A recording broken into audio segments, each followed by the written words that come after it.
नमस्कार प्रेक्षकांनो, सावळ्याची जणू सावळी या मालिकेच्या येणाऱ्या भागामध्ये जबरदस्त असा ट्विस्ट येणार आहे.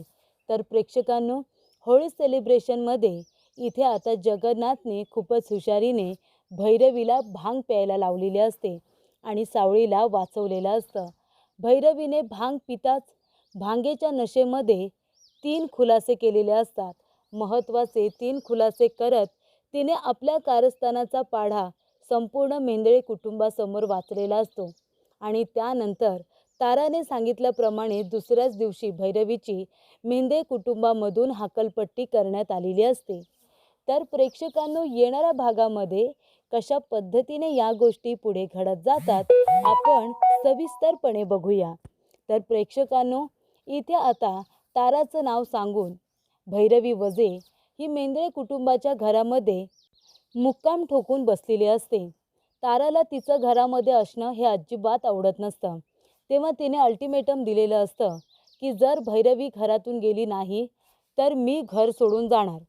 रंगपंचमी झाल्यानंतर दुसऱ्याच दिवशी जर भैरवी वजे घर सोडून गेल्या नाहीत ना, तर मी घर सोडून जाणार आणि मी हे बोलून दाखवत नाहीये तर मी करून दाखवते, असं ताराने सगळ्यांसमोर सांगितलेलं असतं. तेव्हा भैरवीला घर सोडून जायचं नसतं. तेव्हा तिने तिलोत्तमाला सांगितलेलं असतं की ताराला कसं समजावायचं आहे हे तू बघायचं. तेव्हा ती म्हणत असते, मी काय करणार आहे, मी कसं काय तिला अडवणार आहे किंवा तिला कसं काय तुला इथे ठेवून घ्यायला सांगणार आहे ते तू मला सांग, मला नाही कळत आहे. तेव्हा भैरवी म्हणते, जर तू सांगितलं नाहीस ना तर मग मी सांगेन की तू भूतकाळामध्ये काय काय केलेस ते. तेव्हा प्रेक्षकांनो, तिलोत्तमा म्हणते की जा जा आणि सांग एकदाचं काय सांगायचं आहे ते.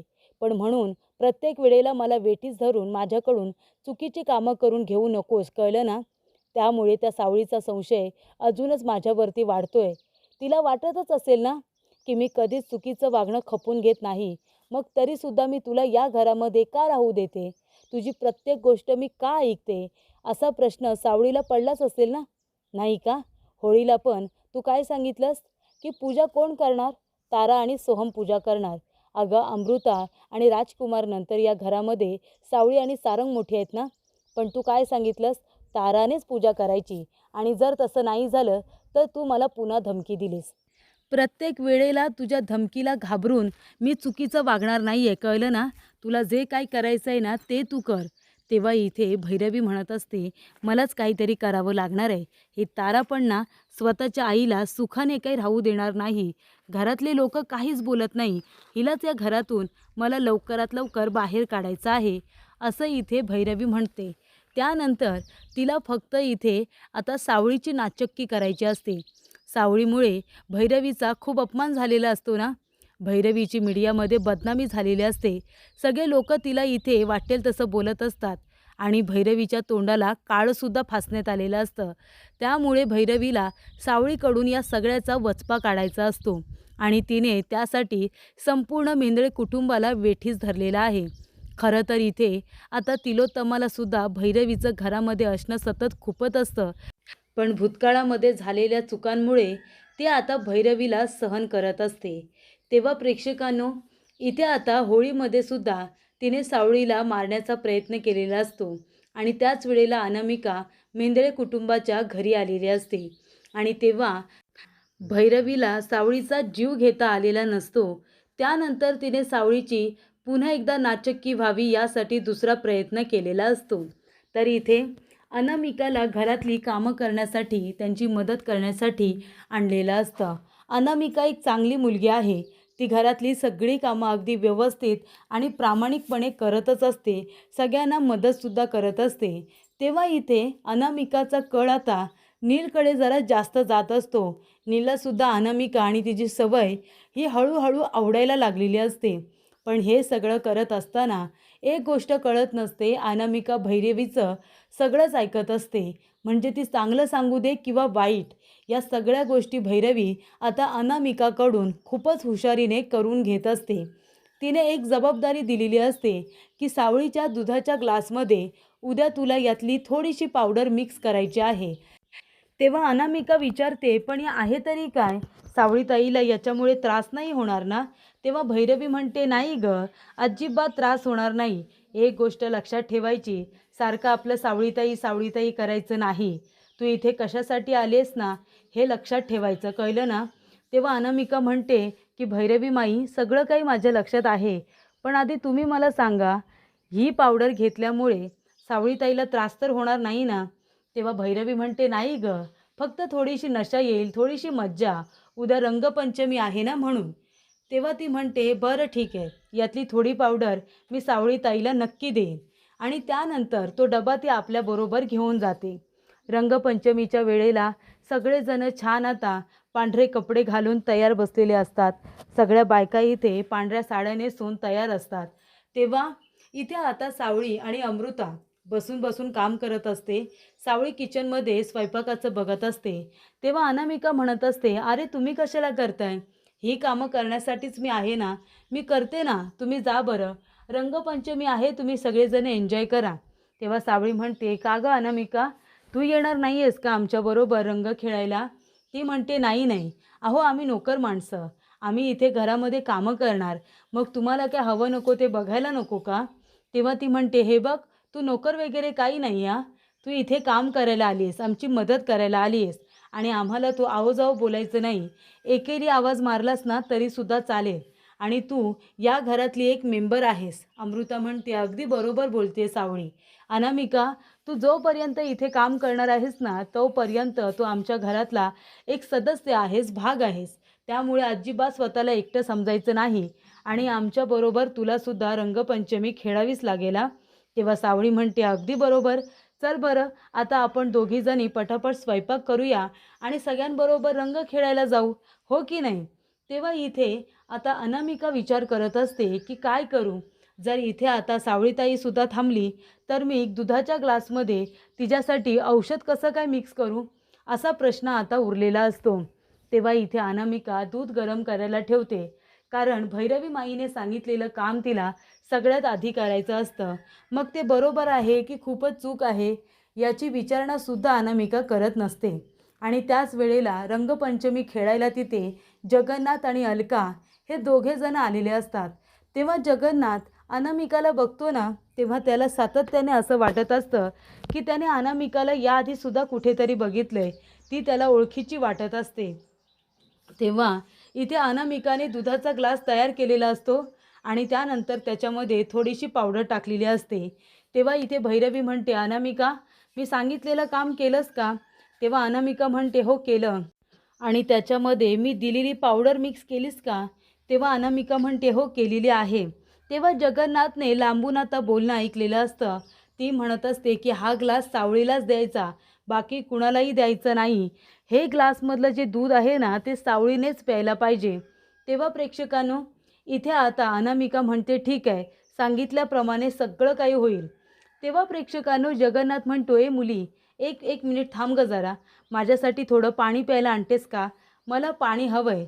तेव्हा इथे ती म्हणत असते, अहो मी तुम्हाला पाणी आणते, पण आधी हा दुधाचा ग्लास मी सावळीताईला नेऊन देऊ का? तिने सकाळपासून काही खाल्लेलं नाही आहे, म्हणून मी हे ग्लास आहे ना, ते सावळीताईसाठी नेऊन देते. तेव्हा इथे आता जगन्नाथ म्हणत असतो की सावळीला नंतर दूध दे ना, पण आधी तू जा आणि माझ्यासाठी छान असं पाणी घेऊन ये प्यायला, मला खूप तहान लागले. तेव्हा अनामिका म्हणते, बरं ठीक आहे, मी जाते, तुमच्यासाठी आधी पाणी घेऊन येते. तो म्हणतो की बरं ठीक आहे, चालेल. आणि तेव्हा जगन्नाथने सावळीला फोन करून सांगितलेलं असतं की किचनमध्ये जा आणि एक दुधाचा ग्लास तयार करून ठेव, मी सांगतोय ते ऐक.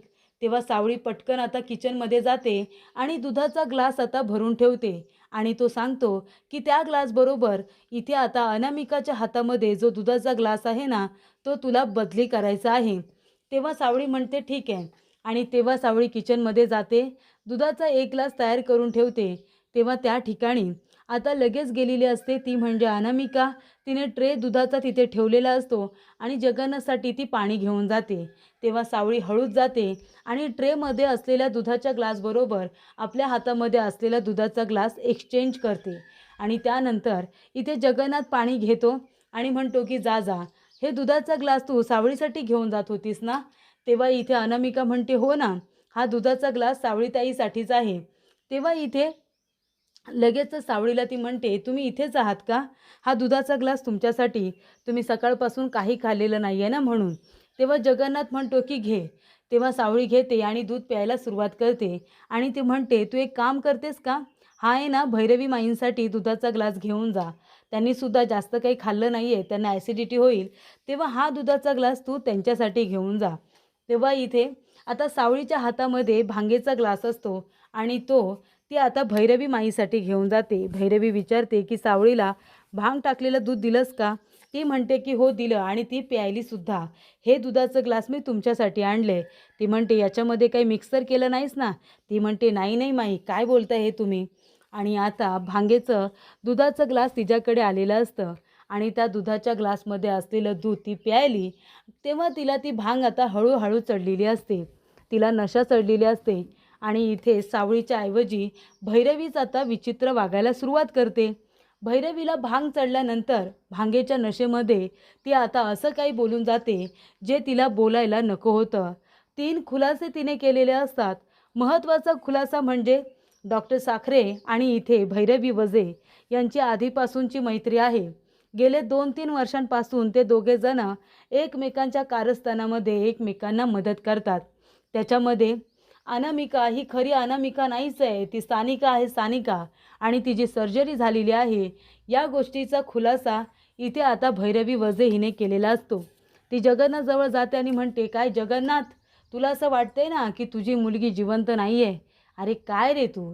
तुला हे सुद्धा कळलं नाही की अनामिका हीच सानिका तुझी मुलगी आहे? तुला कसं कळणार रे? कारण ते मी कुणाला सांगितलेलंच नाही आहे. तू सुद्धा कुणाला सांगू नको की अनामिका हीच सानिका आहे.